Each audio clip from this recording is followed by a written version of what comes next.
Hola chicos y chicas, bienvenidos a DotSV, tu canal sobre inteligencia artificial, en el que hoy vamos a tratar un tema muy interesante. Y es interesante por tres motivos diferentes. El primero es porque se trata de una publicación que salió hace solamente 2 o 3 días por parte de OpenAI y que seguramente empezaremos a escuchar bastante de ella en futuras ocasiones y también en medios más convencionales. La segunda es que se trata de un avance bastante interesante dentro del campo del Natural Language Processing, que es un campo que dentro del canal de YouTube no lo hemos tocado tanto y que yo creo que nos va a permitir hoy ver bastantes conceptos interesantes. El tercer motivo es que, como suele ser habitual en el Machine Learning, pues es un tema que también trae una cierta controversia y un cierto debate que puede definir bastante la evolución del campo del Machine Learning en el futuro. Creo que si con estos tres motivos no tengo tu atención todavía, no hay nada más que pueda hacer para conseguirla. Así que, en cualquier caso, vamos a comenzar.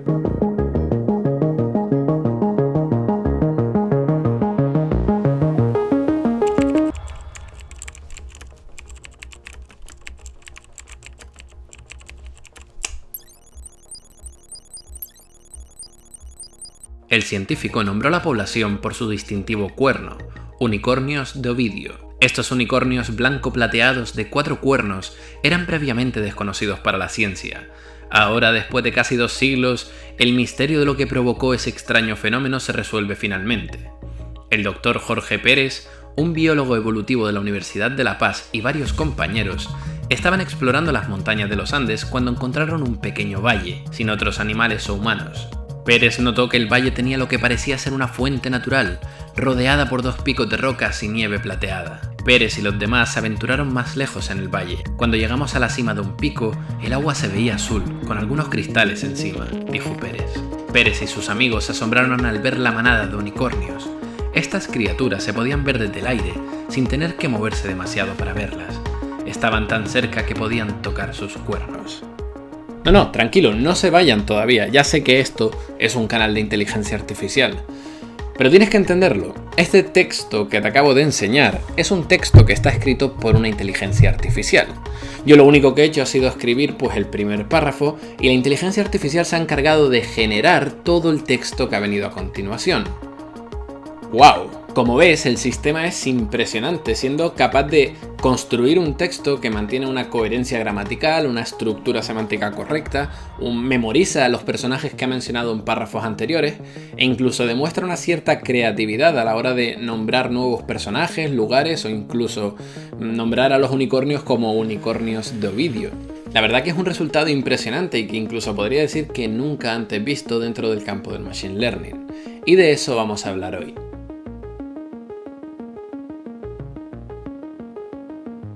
El campo del Natural Language Processing o campo del procesamiento del lenguaje natural, como su propio nombre indica, es el campo de estudio que se encarga de entender cómo funciona el lenguaje, cómo se construye, cómo poder generar nuevo lenguaje y todas las tareas que estén relacionadas con esto. Cuando esto lo integras con Machine Learning, lo que buscas entonces es que sea la propia máquina, el propio modelo, el que aprenda a hacer todo este análisis de manera automática y el que aprenda a realizar tareas que estén relacionadas con el tratamiento y el procesamiento del lenguaje. Dentro de este campo hay muchas subtareas que son muy interesantes de resolver, como por ejemplo el simple hecho de generar nuevo texto, que es el que estamos viendo ahora, o por ejemplo hacer una traducción de un idioma a otro, es decir, coger el texto y cambiarlo de un dominio que sería el lenguaje español a un nuevo dominio que sería el lenguaje inglés. Sería algo así como una transferencia de estilo a lo mejor. O por ejemplo que a partir del procesamiento de un texto tú puedas hacerle preguntas sobre lo que ha entendido del texto, o que te pueda realizar un resumen de a lo mejor 2 o 3 líneas en función de todo el contenido de un texto. Como ves, son muchas funcionalidades que plantea muchas otras aplicaciones más. Por ejemplo, todo esto se podría integrar en sistemas de chatbots que, tú pudieras tener conversaciones de manera natural, que te entendiera, que te respondiera a las preguntas. Como ven, es un campo bastante prometedor y bastante llamativo si conseguimos desarrollarlo. La buena noticia es que es el campo en el que actualmente se están produciendo los mayores avances dentro del Machine Learning. Si bien hace unos años, era el campo del Computer Vision, la visión por ordenador, la que conseguía desarrollar los mayores avances, los pasos más agigantados dentro del Machine Learning, el Natural Language Processing siempre se ha mantenido como ese segundo campo que que se iba beneficiando incluso de los propios avances que se producían en el computer vision. Hay técnicas como por ejemplo el uso de mecanismos de atención o por ejemplo el utilizar modelos ya preentrenados. Todo esto son conceptos que primero se han descubierto o se han aplicado a modelos de computer visions y que luego poco a poco se ha ido viendo que también tiene su utilidad dentro de otros campos como el del Natural Language Processing. Y en ese sentido es un poco de lo que vamos a hablar hoy. Porque realmente cuando te pones a analizar un poco cómo ha sido el progreso del mundo del Deep Learning durante los últimos 10 años, esta nueva ola que estamos viviendo, nos damos cuenta que el punto de origen se da siempre en 2012. ¿Qué ocurrió en 2012? Bueno, ya lo hemos comentado otras veces en el canal. Fue ese momento en el que estaba esta competición, la de ImageNet, que es una competición donde tú tienes que resolver un problema de clasificación que es bastante complejo. Tienes un dataset gigantesco con un montón de imágenes y tienes que aplicar alguna técnica que te permita pues resolver este problema de clasificación de la mejor manera. ¿Qué pasó en 2012? Bueno, fue en ese año cuando se presentó a esta competición la primera solución basada en algoritmos de Deep Learning. Claro, hasta ese momento pues no se le daba la importancia que se le tenía que dar a estos algoritmos. Lo que ocurrió en ese momento inmediatamente fue que el rendimiento conseguido por estos modelos fue bastante superior al de técnicas que no se basaban en Deep Learning y yo creo que es el punto en el que todos nos ponemos de acuerdo que se dio cuenta todo el mundo que estos modelos podían tener un potencial que todavía no habíamos explorado. En ese sentido, ImageNet representó el punto de salida, pero a lo largo de los años también hemos comprobado que ha tenido más utilidad. Porque lo que ocurre es que cuando tú consigues entrenar a un modelo de Deep Learning para poder resolver la tarea que te plantea el dataset de ImageNet, este problema de clasificación, ocurre que este dataset es tan grande y tan rico en la cantidad de imágenes que plantea, que el modelo que tú has entrenado también puede ser útil para poder resolver otras tareas diferentes.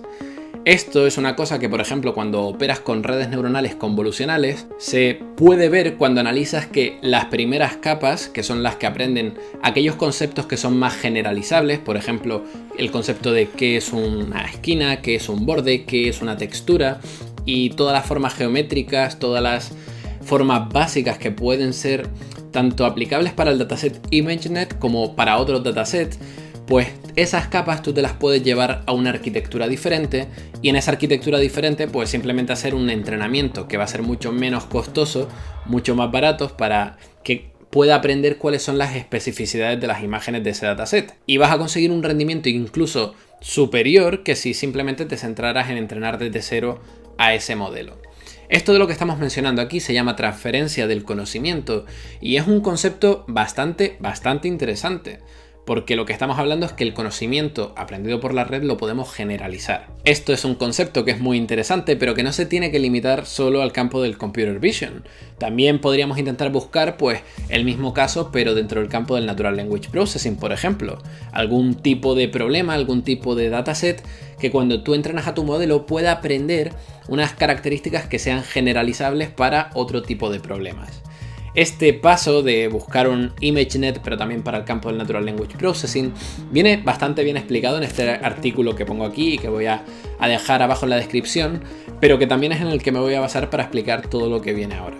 Y esto nos lleva al primer punto y al primer concepto del campo del Natural Language Processing que quiero tratar. Porque, bueno, si estamos hablando de preentrenar a un modelo, es decir, de coger un modelo entrenado para una tarea, intentar sacar ese conocimiento y utilizarlo en otra tarea diferente, pues tenemos que empezar hablando de lo que son los Word Embeddings.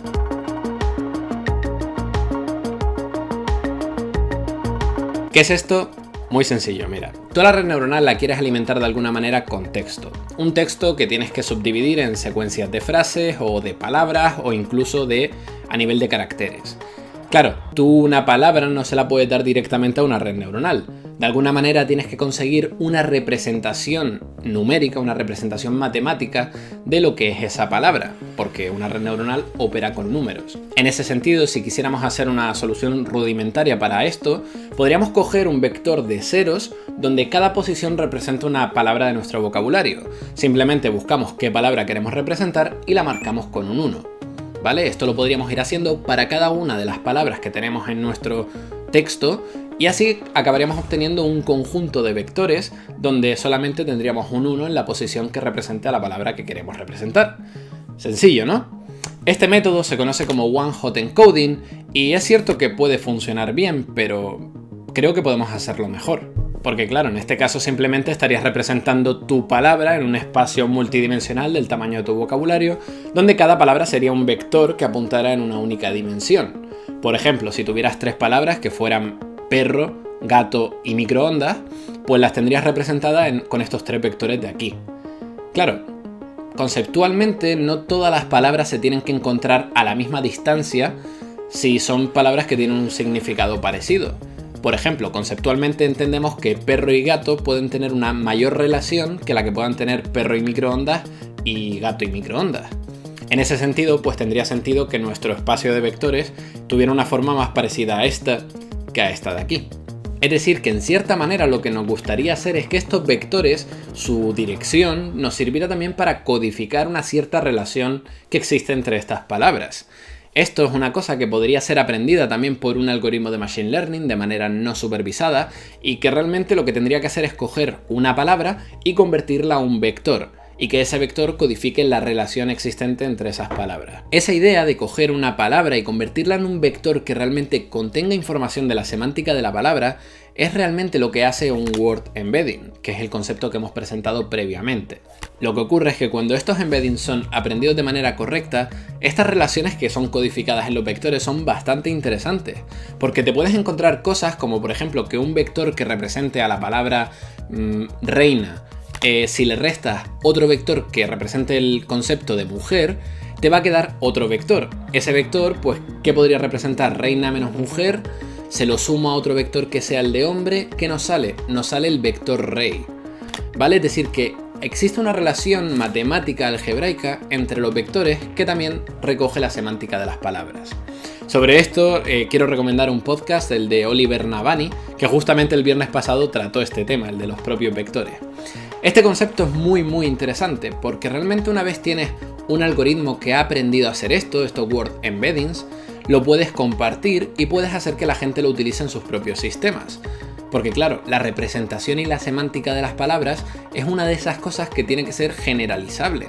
Es decir, la semántica de una palabra te debería de servir tanto para un problema de traducción como para un problema de generación de texto. Realmente esta técnica que te estoy contando no es nada nuevo dentro del campo del NLP y de hecho se viene utilizando sin mucha variación durante los últimos 5 o 10 años.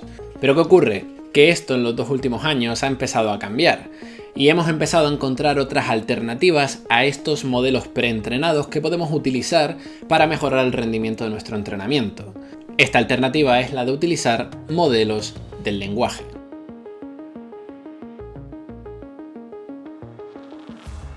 Porque al final la limitación que tiene utilizar un word embedding es que, vale, sí, perfecto, has conseguido representar en estos vectores la semántica de las palabras. Y esto está muy bien porque esto se lo puedes insertar a la red neuronal en vez de las palabras basadas en one-hot encoding y pues con esto ya la red neuronal tiene pistas de cómo relacionar cada palabra porque conoce cuál es su semántica. Eso está perfecto, pero esto no lo es todo. O sea, una frase, pues las palabras también tienen una relación entre ellas dentro de una propia sentencia. Lo interesante aquí sería que de alguna manera pudiéramos construir un modelo que no solo entendiera la semántica de las palabras, sino también cómo se relacionan entre ellas dentro de un texto.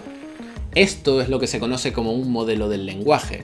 Un modelo del lenguaje es un modelo de Machine Learning cuya tarea va a ser la de intentar predecir cuál es la siguiente palabra en función de todas las palabras anteriores. Por ejemplo, si yo te dijera la frase "la próxima semana no voy a poder subir vídeos porque estoy de..", la tarea que tú estás resolviendo sería la misma que tendría que resolver un algoritmo de Machine Learning que tuviera que aprender un modelo del lenguaje. Claro, si un algoritmo de Machine Learning ha aprendido a resolver esta tarea, es que no solo entiende el significado de las palabras, sino que también entiende cuál es la estructura completa del lenguaje. Y esto es muy interesante porque esto es otro tipo de conocimiento que puede ser generalizable y utilizable para resolver otros tantos tipos de tareas. Esta es la tendencia hacia la que se está moviendo el campo del Natural Language Processing en los últimos 2 años. Es decir, utilizar aprendizaje no supervisado, es decir, tú no tienes que generar ningún dataset de input-output, simplemente es darle texto para que los algoritmos de Machine Learning puedan aprender en función de ese texto, analizándolo frase por frase, palabra por palabra, a predecir cuál va a ser la siguiente palabra. Cuando tú haces eso, construyes un modelo del lenguaje que va a permitir pues, resolver diferentes tareas. Cuando tú, por ejemplo, quieras enfrentarte a una tarea de traducción, tú vas a coger este modelo de lenguaje como punto de partida y vas a hacer un entrenamiento de ese modelo para empezar a resolver esa tarea. Ese entrenamiento sí va a ser supervisado, pero te va a requerir un menor volumen de datos de entrenamiento, con lo cual va a ser mucho más eficiente, mucho más barato y en algunos casos incluso vas a obtener un mejor rendimiento. A este proceso de entrenar a un modelo ya preentrenado para resolver una tarea específica es lo que se conoce como fine tuning. ¿Pero en serio esto es posible? O sea, ¿me estás diciendo que yo puedo coger de internet y descargarme un modelo preentrenado en un data center de Google que sea un modelo del lenguaje, llevármelo para acá, hacerle el proceso de fine tuning con mis datos y que me dé un rendimiento espectacular con tan poco consumo de entrenamiento y tan poco consumo de datos? ¿En serio existe esta transferencia del conocimiento tan eficiente y de la que yo me puedo beneficiar? Pues sí. Y de hecho, esta es la llave que está posibilitando que haya tantos avances últimamente dentro del campo del Machine Learning. Y es que esta vía se está investigando. Si tú eres asiduo en el canal, sabrás que muchas de las últimas noticias que hemos mencionado del campo del Natural Language Processing están representadas por modelos como Elmo, ULMFit o BERT, ¿vale? Son casos de utilizar modelos del lenguaje y el proceso de fine-tuning para conseguir estos rendimientos del estado del arte en muchas tareas diferentes. Lo cual es algo muy prometedor.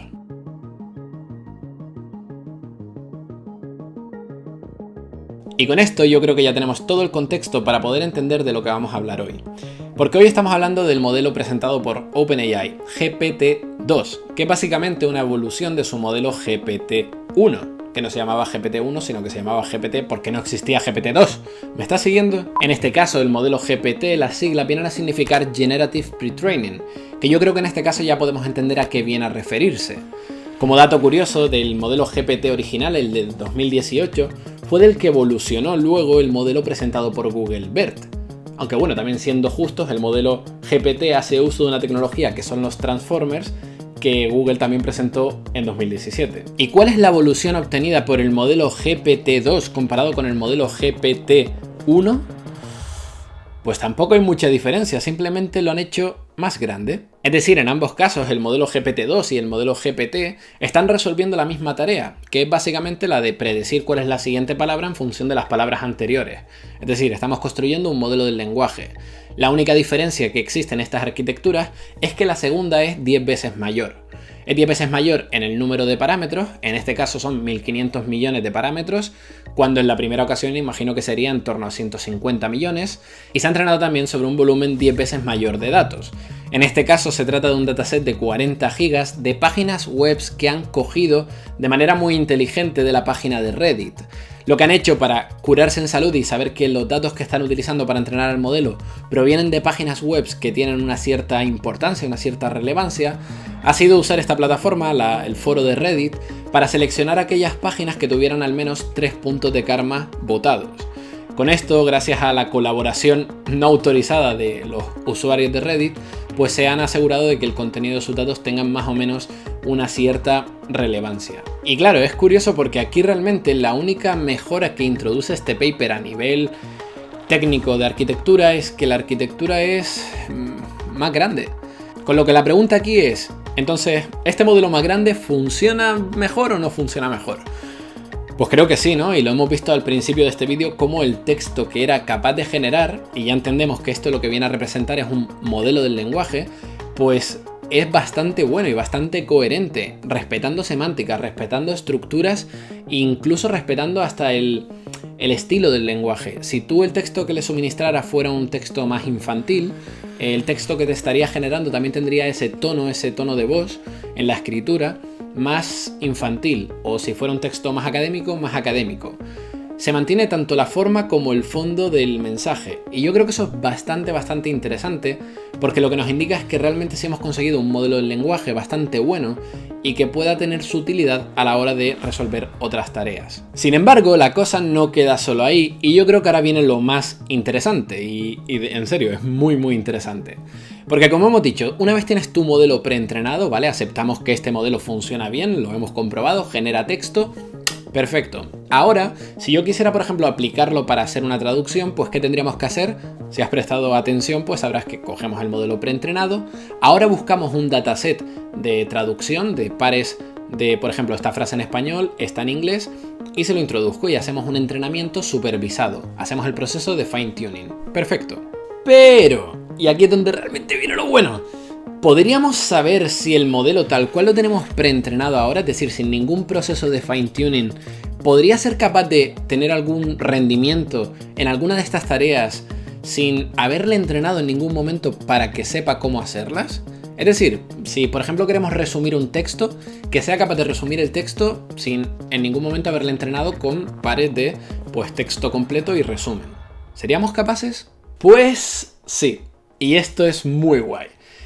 Se ha comprobado que este modelo preentrenado es capaz de hacer resúmenes, es capaz de hacer traducciones, le puedes hacer inferencia de preguntas, todo esto sin ningún momento haberle especificado que tenga que aprender a hacer esa tarea. Recordemos, solamente le hemos enseñado a predecir cuál es la siguiente palabra en una frase. Esta habilidad de un modelo de aprender una tarea para la cual no le hemos entrenado se conoce como Zero Shot Learning, y creo que no hace falta contarte por qué esto es tan importante. Pero Carlos, a ver, si tú al modelo solamente lo has entrenado para que, dado un texto, te genere más texto, ¿cómo puedes conseguir con eso que te haga traducciones, resúmenes? ¿Cómo lo utilizas? Muy buena pregunta, y de hecho la respuesta lo es más. Porque es cierto, nosotros tenemos entrenado al modelo para darle un párrafo y que te siga generando texto a partir de ahí. ¿Cómo podemos conseguir a partir de eso que, por ejemplo, el modelo nos pueda generar un resumen? Pues la manera encontrada por los investigadores es bastante interesante y bastante curioso de que funcione. Yo no sé si conoces que en internet, después de escribir un texto muy largo o un párrafo muy largo, suele ser habitual acompañarlo de un acrónimo que es TL.dr. Este acrónimo lo que viene a significar es Too long, didn't read, o en español, muy largo, no me lo he leído. Y básicamente lo sueles poner TLDR y después de eso lo acompañas con un pequeño resumen de una línea, 2 líneas de todo lo que has querido expresar en el párrafo grande que has puesto. Claro, esto es una cosa que sucede en internet y que si nosotros estamos basando el algoritmo en aprender en parte de las páginas web de internet, pues esto lo ha tenido que ver de alguna manera. Con lo cual debería de entender que después de ese acrónimo lo que tendría que venir es un resumen. Con lo cual lo que han hecho los investigadores ha sido probar y ver. A ver, le vamos a pasar un párrafo muy grande y lo último que vamos a insertar es este acrónimo, TLDR. A partir de ahí vamos a dejar que nuestro modelo del lenguaje siga generando palabras y a ver qué sale. ¿Y qué ha salido? Un resumen. ¡Wow! ¡Wow! Muy ingenioso, increíble, apasionante. Hay que decir que en este caso el modelo no es capaz de generar resúmenes muy convincentes y de hecho se ha comprobado que la calidad de los resúmenes es similar a coger del texto original pues frases aleatorias, ¿no? 3 frases aleatorias y eso pues sería más o menos el mismo significado que tendría tu resumen. Pero aún así se ha comprobado que si tú no incluyes el TLDR no suele ser habitual que el algoritmo intente generar un resumen y ya solamente que exista ese intento, esa forma de invocar a esa habilidad de resumir en función del comando TLDR es muy interesante, porque significa que el modelo ha aprendido que esa interacción sucede en internet. O por ejemplo, para inducir que el modelo de respuestas a preguntas sobre un texto determinado, lo único que han tenido que hacer los investigadores ha sido colocar el texto del cual quieres hacer preguntas y un listado de preguntas con respuestas. Al final lo que vas a colocar es una última pregunta para la cual no vas a poner la respuesta, simplemente vas a colocar la A y 2 puntos. Este es el texto que le vas a dar como input al modelo y le vas a pedir que te siga generando cosas. Es sorprendente ver que el modelo lo siguiente que te genera es una respuesta a esa pregunta. Es decir, de alguna manera está entendiendo que tú lo que le estás pidiendo es que te haga ese problema y también es capaz de resolverlo. Con lo cual es increíble porque recordemos que en ningún momento le hemos dicho que tiene que resolver esa tarea. Y finalmente otro caso llamativo es el de la traducción. En este caso, para evocar al modelo a que resuelva ese problema, lo que han hecho ha sido coger pares de frases en inglés y en francés y las han puesto separadas por un signo igual. Al final de un listado de frases han puesto una frase en un idioma, han puesto el símbolo igual y han permitido que sea el modelo el que siga generando lo que crea que tenga que venir. ¿Qué ha pasado? Efectivamente ha generado una frase traducida al francés. Esa traducción, cuando la traducción es del inglés al francés, no es tan buena como se esperaría. De hecho, el resultado es bastante pobre. Sin embargo, luego han probado hacer lo contrario, de la frase en francés traducirla al inglés.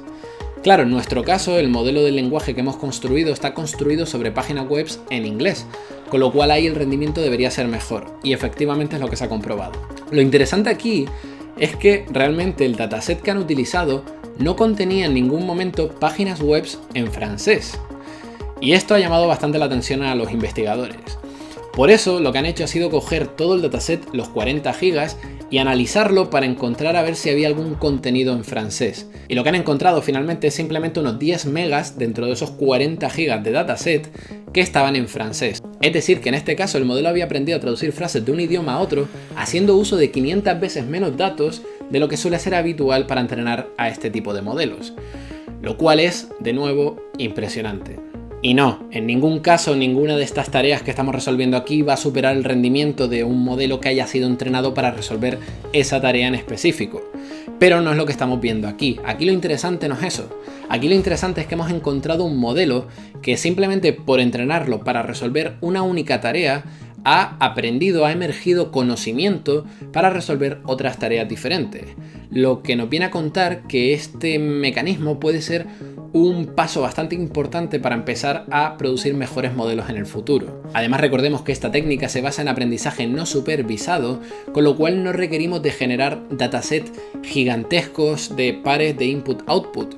Simplemente utilizando toda la información de texto que encontremos por internet, podemos entrenar cada vez modelos más complejos y avanzados. Y eso es muy interesante. A esto además hay que sumarle que el propio modelo es bastante bueno resolviendo la tarea para la cual se le ha entrenado, que es generar texto. Esto lo hemos visto al principio en el caso del texto del unicornio. Esto abre la posibilidad a un montón de aplicaciones y demuestra que el campo del Natural Language Processing está más vivo que nunca. Esta semana mismo, el lunes, comenzó con el Project Debater de IBM participando en una demo pública donde debatía con otro humano. Luego este jueves hemos tenido la publicación de este artículo que se basa en Transformers, pero que no son los Transformers nuevos, que son los que salieron, como recuerdan en el vídeo noticias, hace un mes, que son los Transformers XL, a saber qué vendrá a partir de esos modelos. Además, recientemente, el día de ayer, Microsoft sacó una nueva versión de un modelo que se llama MTDNN, que mejora el rendimiento del modelo que el año pasado era el estado del arte, que era el Google BERT.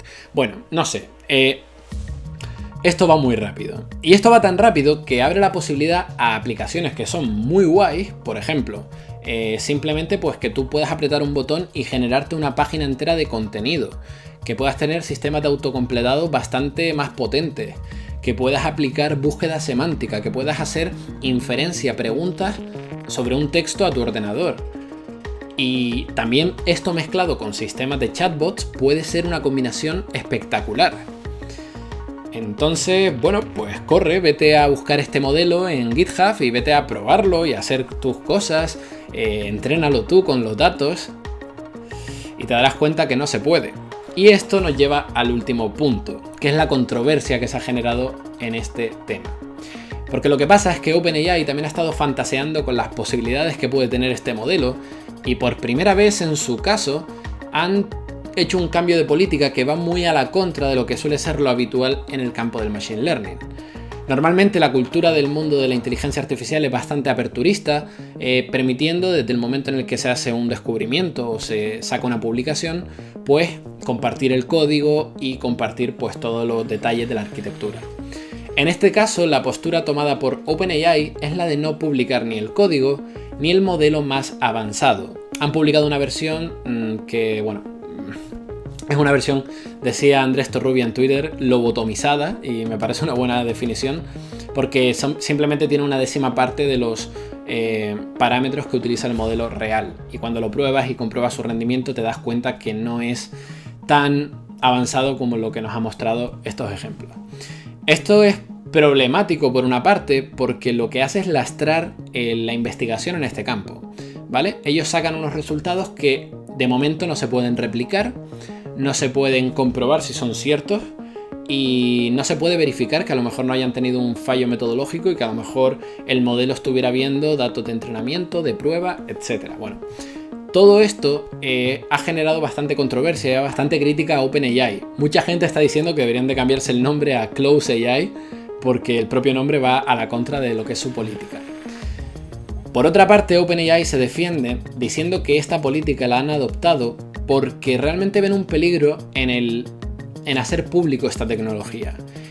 Y yo eso lo podría entender, porque realmente esta tecnología tiene la capacidad de generar texto bastante realista, convincente, coherente, que puede parecer escrito por un humano y que realmente no lo es.